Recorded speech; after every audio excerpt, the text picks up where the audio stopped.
ഈ അന്നമ്മ ചേട്ടത്തിയുടെ സൗണ്ട് എന്നാ ഗാംഭീര്യം അറിയാവോ? സത്യം പറഞ്ഞ അന്നമ്മ ചേട്ടൻ സംസാരിക്കാൻ നേരത്ത് നമുക്ക് അവരോട് തന്നെ ഒരു ബഹുമാനം തോന്നും.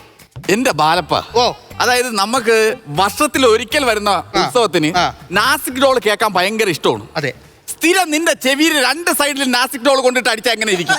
അതിനൊക്കെ ഇഷ്ടമാണ്. അല്ല അതാണ് പറഞ്ഞു വന്നത്. പിന്നെ അല്ലാതെ എന്റെ മുതലാളി ഒന്ന് ആലോചിച്ച് നോക്കി, ഇതിപ്പോ നാട്ടിലേക്ക് അറിഞ്ഞ നാണക്കേടാകേണ്ട കേസാണ്. എന്താണ് ഇതിപ്പോ 5 ലക്ഷം രൂപ കൊടുത്ത് ഒതുക്കി തീർത്തോണ്ടാണ് പ്രശ്നമില്ലാത്തത്. ഇത് നാണക്കേട് നമ്മളല്ലായിരുന്നു, വെളിയിൽ ആരറിയാ? വെളിയിൽ ആരും അറിയാറ്.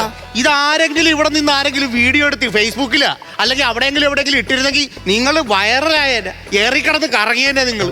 ഇപ്പൊ ഞാനാണെന്ന് എങ്ങനെ അറിയാൻ പറ്റും? ഇത് ഞാനാണെന്നുള്ളി എന്നുള്ള കാര്യം എങ്ങനെ അറിയാൻ പറ്റും? ഞാൻ പറഞ്ഞു കൊടുക്കത്തില്ലേ?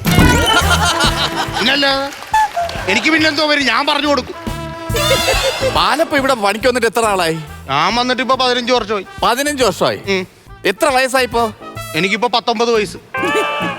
16 എന്ന് പറയാത്തെന്ത്? 16 എന്ന് പറഞ്ഞ ഈ കോലക്കെട്ട് ആരും വിശ്വസിക്കത്തില്ല. 19 കറക്റ്റ് ആയിട്ട് വിശ്വസിക്കും. എടാ എന്റെ അച്ഛൻ്റെ കൂടെ പഠിച്ചവന് നിനക്ക് എത്ര വയസ്സായെന്ന് കറക്റ്റ് പറയാ. 43 വയസ്സ്. ഒരു കല്യാണം വേണ്ടേ? കല്യാണം കഴിക്കാനായിട്ട് മുതലാളി സമ്മതിക്കും. അതെന്തോ റിയാക്ഷൻ? ആരെങ്കിലും കണ്ടാ എന്തോ വിചാരിക്കോടാ? കല്യാണം കഴിക്കാൻ ഞാൻ സമ്മതിക്കൂല. മുതലാളി എനിക്ക് ലീവ് തരത്തില്ലല്ലോ. ലീവ് തരത്തില്ലല്ലോ മുതലാളി. ലീവ് തരത്തില്ല. അപ്പൊ ഇനി മുതല് ബാലപ്പന് ഞാൻ ലീവ് തരും. ലീവ് തരുന്നു എനിക്കാ? പിന്നെ അതുപോലെ തന്നെ ശമ്പളം ഇപ്പൊ എത്ര കിട്ടുന്നേ? എനിക്കിപ്പോ ഡെയിലി 110 രൂപ. 110 അല്ല, 110 രൂപയ്ക്ക് എങ്ങനെ ജീവിക്കും ഇന്നത്തെ കാലത്ത്? ഞാനും ആലോചിക്കുന്നത്, ഒരു ബീഫ് കറി മേടിച്ച് നിന്നാ നീ ജീവിക്കാൻ പറ്റുമോ? മുതലാളി തിന്നാൻ നേരത്തെ അതിനകത്ത് കറിവേപ്പില തേങ്ങാക്കൊത്തും അല്ലേ ഞാൻ തിന്നുന്നത്, അല്ലാതെ ഞാൻ ബീഫ് കറി വല്ലതും തിന്നിട്ടുണ്ട്. ഇനി തൊട്ട് നിന്റെ ശമ്പളം എത്രയെന്നറിയോ? എത്രയാ? 510 രൂപ. എനിക്കാ? 510 രൂപ. ഡെയിലി 510? അതെ. കണ്ടാ, എന്റെ മുതലാളി എനിക്ക് ഡെയിലി 510 രൂപ ശമ്പളം തരാൻ പോകുന്നു. ഇനി മുതൽ ഈ ബാലപ്പന്റെ ശമ്പളം എന്താണെന്നറിയാമോ? 510 രൂപ. നീ ബാലപ്പനല്ലേ? അതെ. അല്ലാതെ ബാലയ്യ അല്ലല്ലോ ഈ വേരിയേഷനിൽ കളിക്കാൻ. 510 രൂപയാണ് നിന്റെ ശമ്പളം. മാത്രമല്ല പെങ്കൊച്ചിന് ഞാൻ പറയും, ആ പെങ്കൊച്ചിന് നീ കല്യാണം കഴിക്കണം. ആരാന്നറിയോ? ഞാൻ ഇന്ന് നുള്ളി എന്ന് പറഞ്ഞില്ലേ, ആ പെങ്കൊച്ചിന് നീ കല്യാണം കഴിക്കണം. എന്നിട്ട് ഇവിടെ ഈ കോട്ടേഴ്സിൽ താമസിക്കണം കേട്ടോ. പിന്നെ ഇടയ്ക്ക് നിനക്ക് ഊട്ടിയിൽ മാനേജറായിട്ട് ഞാൻ ജോലി വേണമെങ്കിൽ മേടിച്ചു തരാം. പറ്റുമോ?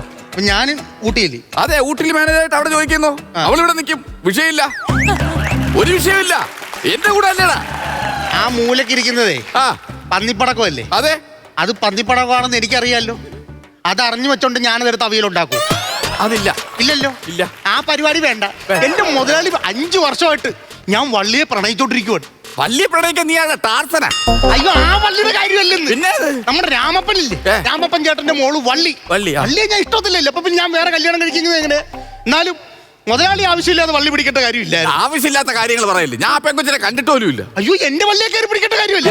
ഇപ്പൊ നുള്ളിയില്ലേ, ഇത് പിടിക്കേണ്ട കാര്യം. ഇത് എങ്ങനെ ഇത് നുള്ളി? ഇത് എങ്ങനെ നുള്ളി? ഞാനിത് നുള്ളിയതല്ലെന്ന്. ഈ പെങ്കൊച്ചിന്റെ ദേഹത്തെ ഈ ചോര കുടിക്കുന്ന ഒരു അട്ട വന്ന് കയറി. അപ്പൊ ഞാനത് ഇങ്ങനെ നുള്ളി എടുത്തതാണെന്ന്. ചോര കുടിക്കുന്ന അട്ട? അതേന്ന്, ഇല നുള്ളിക്കൊണ്ടിരുന്ന സമയത്ത് ഒരു ചോര കുടിക്കുന്ന അട്ട. ഇത് എവിടെ നിന്ന് വന്നാ എന്തോ ഇവിടെ ഈ ചോര കുടിക്കുന്ന അട്ടേ? ഇവിടെ ഉള്ള അട്ടയല്ലേ? മുതലാളിയെ കണ്ടു പഠിച്ചായിരിക്കും പെണ്ണുങ്ങളുടെ ശരീരത്തിൽ നിന്ന് എങ്ങനെ ചോര കുടിക്കണമെന്ന്.